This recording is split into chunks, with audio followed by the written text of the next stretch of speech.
गीता में कहा गया है, कुछ मिलने पर अहंकार मत करना, क्योंकि देने वाला और छीनने वाला एक ही है।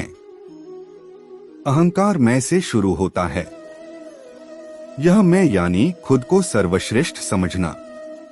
अहंकार ही सबसे बड़ी बाधा है जो हमें खुशी, संतुष्टि, रिश्तों और सम्मान से वंचित करके सारा जीवन नरक बना देता है।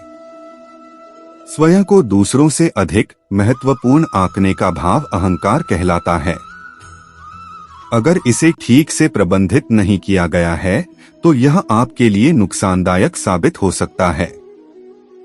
इसलिए पहले पहचानिए कि यह अहंकार मन में किन रूपों में घर किए रहता है और फिर इसे निकाल फेंकिए। इससे पहले कि आप इस पर विजय प्राप्त करने के लिए आगे बढ़े, आपको इसके बारे में सब कुछ समझने की जरूरत है।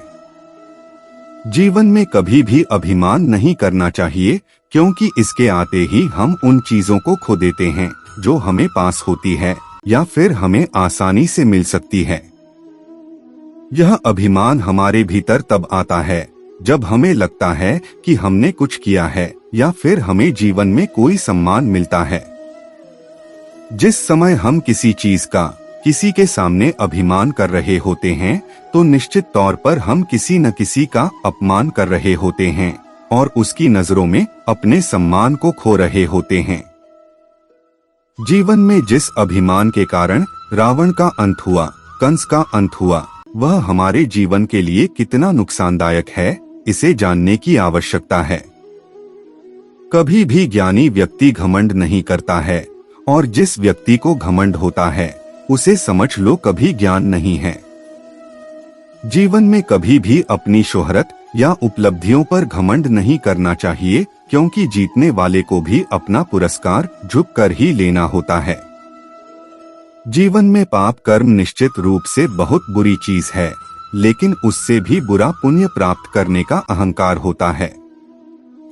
अभिमान की भी अलग स्थिति होती है। व्यक्ति को अपने ज्ञान का घमंड तो होता है, लेकिन उसे अपने घमंड का ज्ञान बिल्कुल नहीं होता है।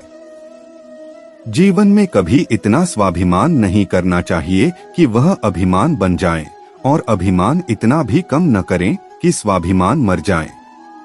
महाभारत के कई ऐसे प्रचलित प्रसंग हैं जिससे हमें कुछ ना कुछ सीखने को मिलता है, जिनमें सुखी जीवन के सूत्र बताए गए हैं।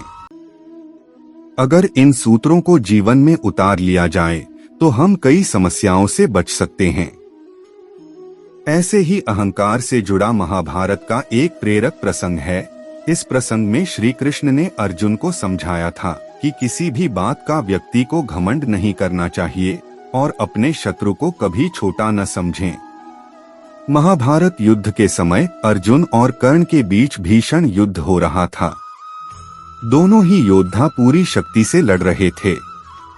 अर्जुन के बाण कर्ण के रथ पर लगते तो उसका रथ 20 से 25 हाथ पीछे खिसक जाता था, जबकि कई प्रयासों के बावजूद कर्ण के प्रहारों से अर्जुन का रथ थोड़ा सा ही पीछे खिसकता था।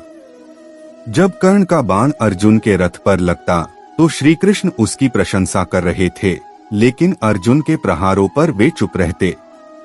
श्री कृष्ण के मुख से कर्ण की प्रशंसा सुनकर अर्जुन से रहा नहीं गया। उसने श्री कृष्ण आखिर पूछ ही लिया, कहा, हे माधव, जब मेरे बाण कर्ण के रथ पर लगते हैं तो उसका रथ बहुत पीछे खिसक जाता है, जबकि उसके बाणों से मेरा रथ थोड़ा सा ही खिसकता है। मेरे बाणों की अपेक्षा कर्ण के बाण बहुत कमजोर हैं, फिर भी आप उसकी प्रशंसा क्यों कर रहे हैं?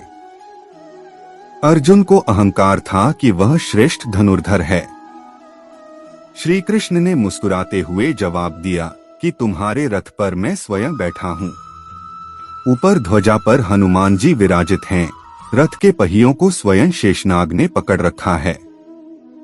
इन सब के बावजूद कर्ण के प्रहार से ये रथ थोड़ा सा भी पीछे खिसक रहा है, तो इसका अर्थ यही है कि उसके बाण कमजोर नहीं हैं।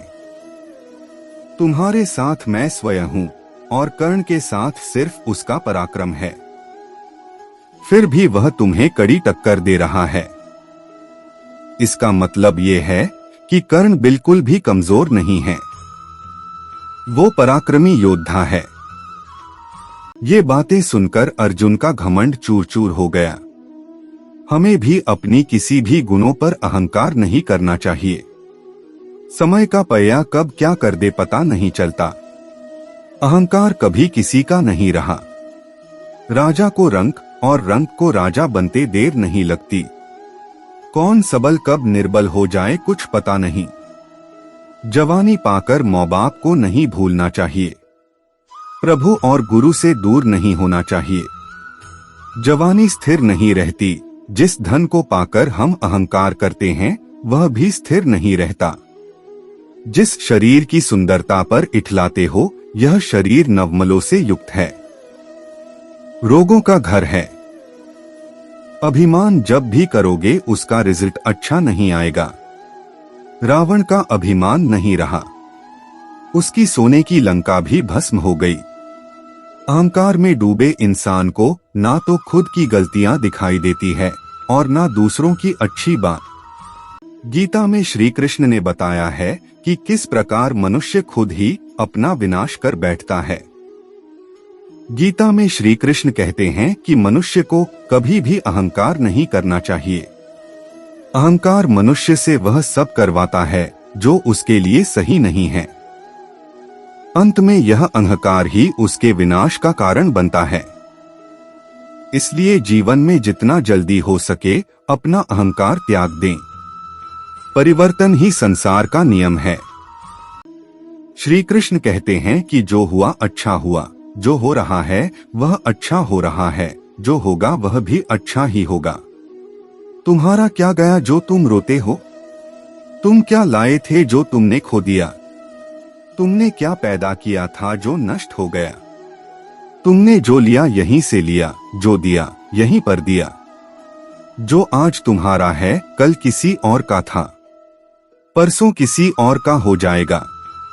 गीता के अनुसार मनुष्य को अपने दिमाग पर पूरा नियंत्रण रखना चाहिए। यदि हम इसे नियंत्रित नहीं करते हैं तो हमारा अपना दिमाग एक दुश्मन की तरह काम करता है। गीता में वासना, क्रोध और लालच नरक के 3 द्वार माने गए हैं। ये तीनों चीजें आत्मविनाशकारी मानी जाती हैं। श्री कृष्ण कहते हैं, न यह शरीर तुम्हारा है न तुम इस शरीर के हो। यह शरीर अग्नि, जल, वायु, पृथ्वी और आकाश से बना है और अंत में इसी में मिल जाएगा। परंतु आत्मा स्थिर है, फिर तुम क्या हो? भगवान कहते हैं कि हे मनुष्य, तुम अपने आप को भगवान को अर्पित कर दो। यह सबसे उत्तम सहारा है। जो इसके सहारे को जानता है वह भय, चिंता और शोक से हमेशा के लिए मुक्त हो जाता है। जीवन में सहानुभूति का विकास करे। दूसरों के द्वारा किए गए प्रयासों को पहचानना और उनकी बातों का सम्मान करना बेहतर परिणाम प्राप्त करने में मदद कर सकता है। कभी कभी आपको खुद को दूसरे लोगों की जगह रखकर देखना चाहिए और यह अनुभव करना चाहिए कि स्थिति कैसी है। कृतज्ञता का भाव विकसित करें।